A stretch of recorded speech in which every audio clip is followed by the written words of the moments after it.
Going forward, we'll be providing a spoiler warning on any book that we believe is a good introduction to the series, such as this one. So, spoiler warning. This has been your spoiler warning.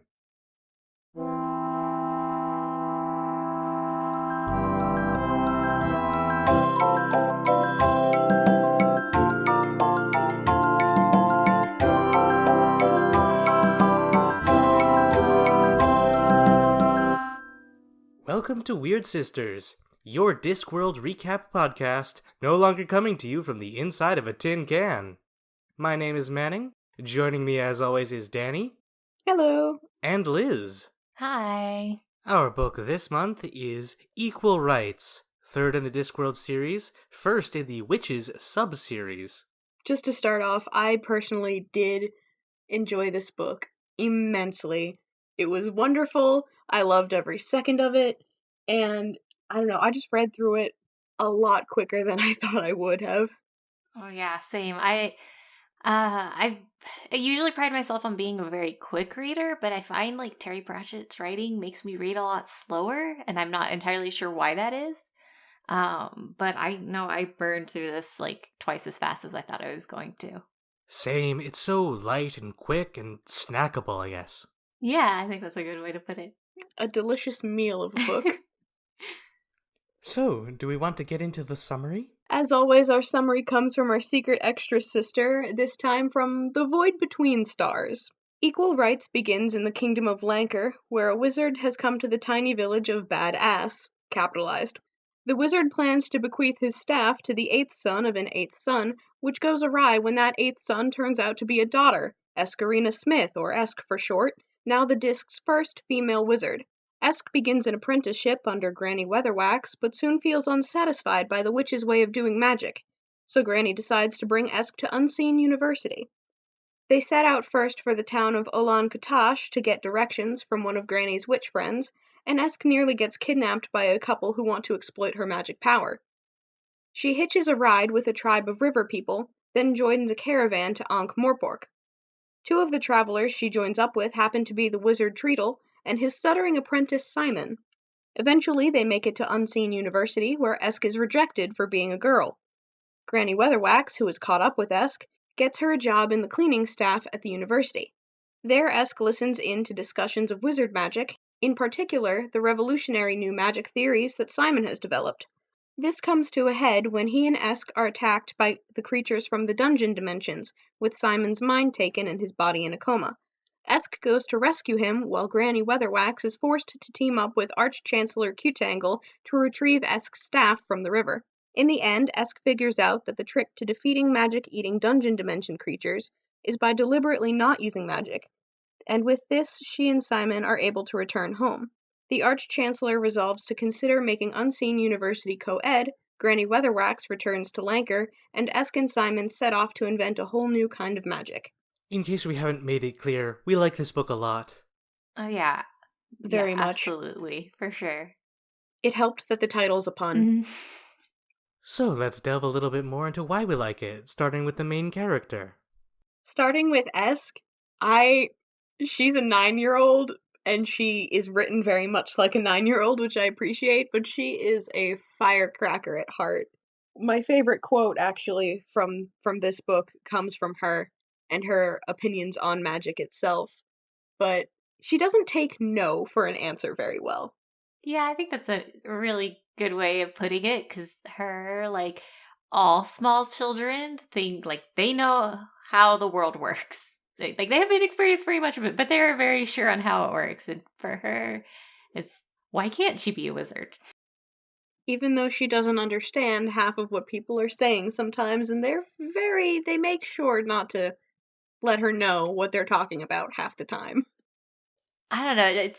I think young characters like Esk can really swing one way or the other on whether or not they're tolerable. But Esk at the same time, she feels like a very like true and sometimes like frustrating child that you have to deal with. But she's also incredibly likable and admirable, and I wish I knew more kids like her in the same breath. So She seems to me like Ironically enough, she's also very relatable despite her age. Like, she sees the world in very stark contrasts with each other, and in the way she does magic, it's shapes and colors and the way things fit together. It's very natural, and also fits in with how she views people, that certain people can do no wrong. She has like a two flower type mentality, only that was because he's a tourist and she's a child. She doesn't think that she can be harmed very well, coupled with the fact that she has magic powers. I definitely agree, although it is worth considering that she can't actually be harmed easily because she has magic powers, so she's not wrong. Precisely. There are multiple instances in the book where if she was just any other child in the series, like she would have come to great harm, but because, she has this magic staff following her around, she ends up being completely fine. Like, she can take care of herself, even though she is just 9 years old. The setup does play into a tiresome trope where the stories of female main characters center around them inheriting special abilities, while the ones with male leads are about their actions. It need not be a deal breaker, but it's worth mentioning for the sake of a more complete discussion of the text. Yeah, a book series that I was fond of as a child, Magic or the Septimus Heap series by Angie Sage, followed that theme. Followed that theme in the first book, where you have in the seventh son of the seventh son being spirited away, only to be replaced with a girl who has her own storyline. But it's a very good adventure. I like that it kind of uses the trope and upsets it at the same time. Agreed. And while Esk is in the position to do the things that she does because of her inherited abilities, it is her character that makes the decisions.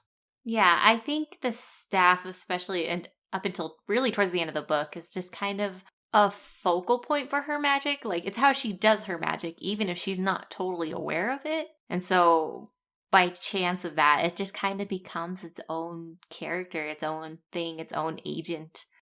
Yeah, going by literary standards, I would say the staff is also an excellent symbol of Esk's journey, essentially. Like, while she's training to be a witch, it's hidden up in the thatch of Granny Weatherwax's house. It's her constant companion while she's on the road to Ankh-Morpork, disguised as a broom, like mixing both her wizard abilities and her witch abilities, and then at the end she gives it up. I would say that her arc is going from wanting all of the magic to knowing when not to use it. Yeah, absolutely. And I think especially that scene towards the beginning of the book where Granny Weatherwax is explaining why she doesn't just use magic to light a fire is really good foreshadowing of that and showing how that is a very hard thing that Esk needs to learn, and she does learn it. Shall we move on to the supporting cast? I think, Manning, you have quite a bit to say about Granny Weatherwax. I get that feeling. I'll get to talk about her more. It is interesting seeing her introduction again with fresh eyes, knowing what she becomes later. I want to hear what you two think of her first. I think in a way, Granny Weatherwax is not really a supporting character. Like, she doesn't get the arc that a main character would have. Well, I guess not really. But she gets a lot of screen time, for a lack of a better term. And I think she's really a driving force in the book. So I think she almost like deserves to have her name up there with the main character, really. She does learn to recognize when her own biases are impeding her. Yeah, I think that's a really excellent way to put it. Because she has a very limited worldview. And I think it makes sense considering who she is and where she's from. And by her adventures with Esk, she kind of learns that, she might not know everything. And that's probably a good thing, because there's more to learn. Yeah, I certainly agree, but I also feel that she knows quite a bit already, and that's what serves her more going forward into new places, that she has that solid base to stand on before learning more things. And she does learn, but she also comes to find that there's a need for a witch everywhere, some places more than others. It was interesting seeing Granny Weatherwax as a more flawed and stumbling person, especially when they begin the journey to Ankh-Morpork. Later books present her as exceptionally knowledgeable and puppeteering, but this one gives her a bit more growth. She's relatively human. Yeah, and seeing kind of how other characters react to Granny Weatherwax in this book, I think kind of hints towards that. Obviously, like, Esk's father is more than a little terrified of her, and her mother's kind of in awe of her. And that kind of seems to be how everybody in the town of Badass is. She kind of reminds me of my own mother in some ways, most notably in the way that she doesn't quite understand her child. Well, she doesn't quite understand Esk, but she's going to very well support her in the best way that she can. And it was very nice to read that, and especially in the way she dealt with other characters, like talking to the other witches and going about life. It was humorous, but in that way that you're looking at an older figure and you understand, but you don't know just yet how it's going to be. Should we treat the wizards as a separate entity or the staff as its own character? Let's talk about the staff, if only because it would irritate the wizards to know they were left until later. I like that idea. Yeah, I think that's fair. Ultimately, at the end of the day, it is just a staff. It's a very good stick. As someone who has quite a few sticks, it's a very good stick. One could make the argument that the staff is the luggage 2.0, albeit less hostile to other living things. There are some subtle distinctions, especially the empathic link it has with Esk. Yeah, generally, I think the staff will only go out to hurt things if something is going to be hurting Esk. The luggage, on the other hand...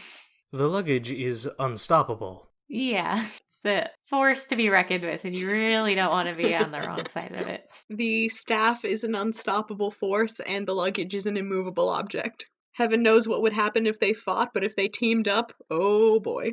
I was glad that the staff wasn't just the reincarnation of the wizard who gave it to her. I think that would have been less interesting than what the staff actually is, which is just an object that cares about her, wants her to succeed, and feels sad when she rejects it. Yeah, absolutely. About the wizard, though, I do have one question. Just because I forget names quickly. Was the wizard at the beginning the ant at the end, or the tree? He was the tree. Okay. To clarify, the wizard Drum Billet. Oh, wasn't he the ant at the end? Was he? Let me check. You're totally right. I completely forgot his name after the tree bit. That makes way more sense. Now that he didn't just drop out of existence after that conversation with Granny Weatherwax. Cool, because I missed that too. What do we think about Simon? Sort of the third biggest character in the story. I really like Simon. I don't know. I guess I'm a little bit speechless about him. Ironic. Honestly, yeah. But I think he kind of represents what the typical hero in a book like this would be, even though he is fairly atypical himself. He's this incredible magical force, and he's a little odd. He's got a stutter and a whole heap of allergies, it seems like, but he is ultimately the most powerful person there, and everybody there is in awe of him. And in anything else, he probably would have been the hero, and his journey would have been him finding his voice. So to see him kind of as a background character in Esk's story is interesting in how that doesn't necessarily need to be the case. I completely agree with you, and if you'll come with me on this journey, in real-world history, Simon would be the one who got all of the acclaim and accreditation. Esk would be relegated to a background character in documentaries about him, and people like us would then see her and want to know more about her, if that makes sense. Yeah, it's how is she involved? What is all the cool stuff she did? Because she's part of the story too, except Equal Rites is about her, not Simon.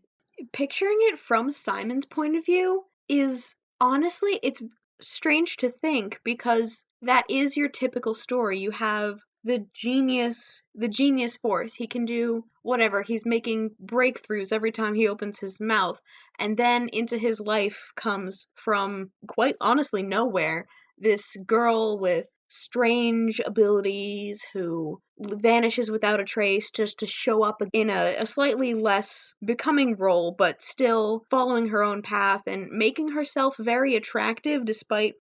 I'm just talking about in a typical setting, not this one in particular, because they are children. From Simon's point of view alone, she would be that heroine who's only there for a little while but is very, very obviously the interest of the main character, but it's entirely the other way around, and I want to say a fiery redhead because I've been picturing Esk as a redhead because of Mary and the Witch's Flower. I thought she had black hair, but that's me. Esk is just like an amorphous being in my head. I was never able to pin down what I thought she looked like, so. That's the fun part about books. Everyone's an amorphous being. Yeah, I think I did see Simon as the kid from Over the Garden Wall, whose name I'm blanking on at the moment, but the one who wears like the pointy hat.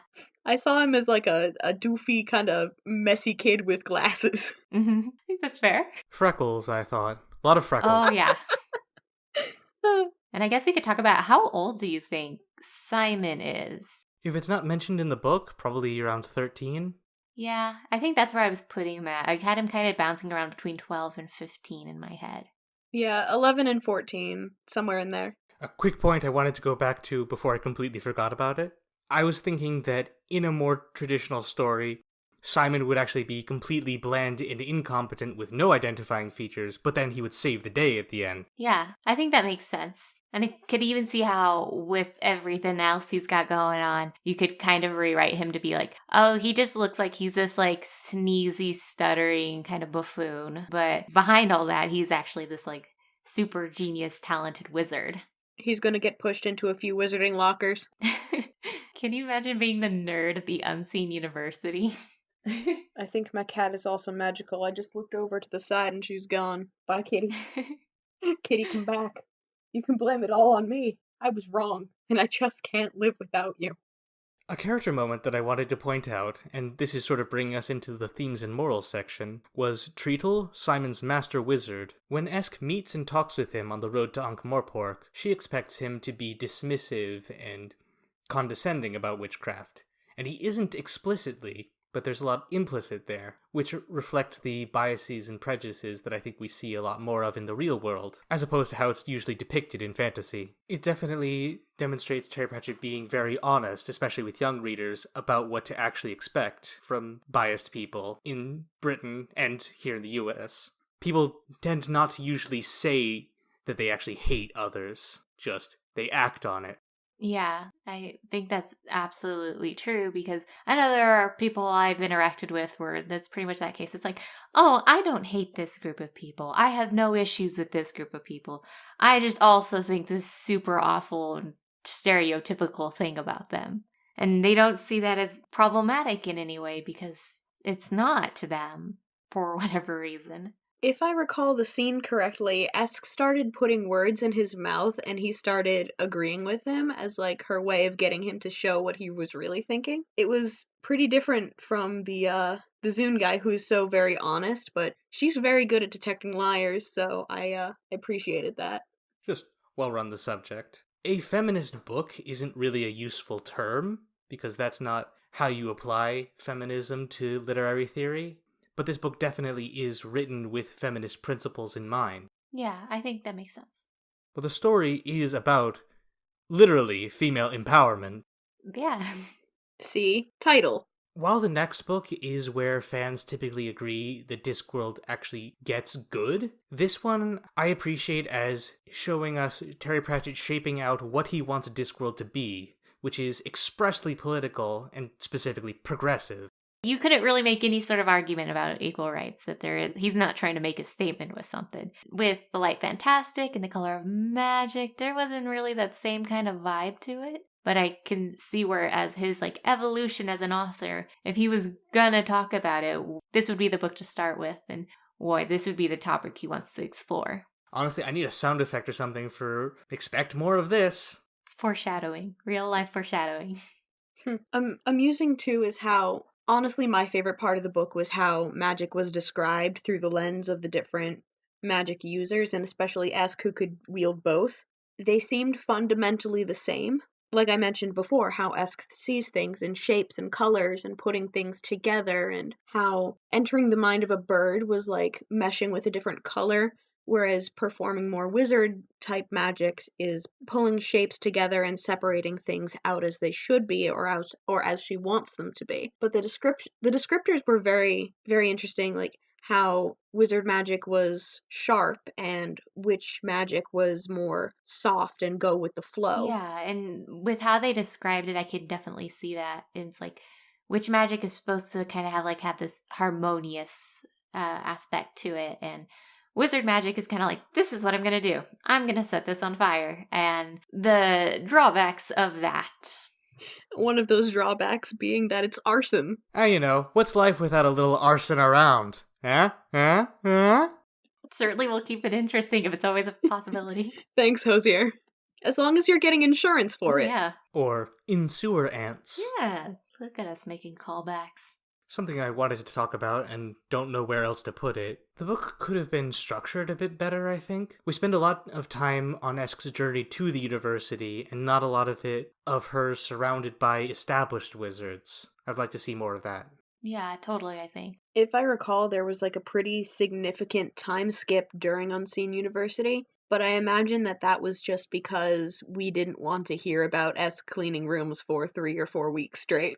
Definitely. I don't know, I just think it could have been nice to have a parallel to the amount of time that she spent learning witch magic from Granny Weatherwax, of seeing her learn the ideas of wizard magic. Yeah, I think so. And I think it would kind of help make the ending of the book where she's kind of putting the two together in a head make a lot more sense to us, because we were like, okay, this is the thing about witch magic, and this is the thing about wizard magic, and this is how they're going to work together. So, shall we talk about some favorite quotes? Yeah, we can do that. I swear, if we all have the same quote, I'm gonna laugh. Statistically unlikely, but let's see. Place your bets now. Alright, so mine was during the caravan scene with traveling and talking to Treadle, basically Esk's sum up of that whole encounter. Why was it that when she heard Granny ramble on about witchcraft, she longed for the cutting magic of wizardry, but whenever she heard Treadle speak in his high-pitched voice, she would fight to the death for witchcraft? She'd be both, or none at all. And the more they intended to stop her, the more she wanted it. She'd be a witch and a wizard too, and she would show them. That's such a good one. Yeah, oh my god. It's pretty important to me personally, as it also sums up a lot of my own struggles with certain aspects of my life, but it came out and I had to mark it down. I think that makes sense, because it's kind of like if you make fun of your family, that's fine. If somebody else makes fun of your family, you're going to have an issue with them. I think future historians will refer to that as the gritty effect. To me, the most important part of that segment is she'd be both or none at all. Mine is, she had found them lodgings in the Shades, an ancient part of the city whose inhabitants were largely nocturnal and never inquired about one another's business, because curiosity not only killed the cat, but threw it in the river with weights tied to its feet. The lodgings were on the top floor next to the well-guarded premises of a respectable dealer in stolen property, because, as Granny had heard, good fences make good neighbors. That's one of those... I know, it's one of those things where I read it and I just wanted to shake my fist at the sky and go, Terry Pratchett! Get used to that. It's like, how dare you lead this into a punny joke? Any given paragraph in Terry Pratchett's work is about to either blow your mind or make you groan. Yeah, this one did a little bit of both. What was your quote? Zun tribes are very proud of their lyres. Other races get very annoyed about all this. They feel that the Zun ought to have adopted more suitable titles, like diplomat or public relations officer. They feel that they are poking fun at the whole thing. That one is so good. It's like it's making me giggle to myself. I loved the liars. Well, let's get into the trivia section.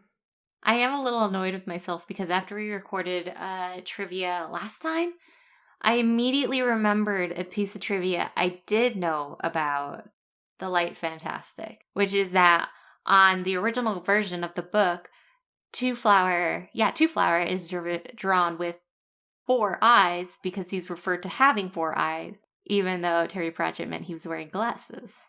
I read that too at one point, and then found that it later led to a few discrepancies within the reader base.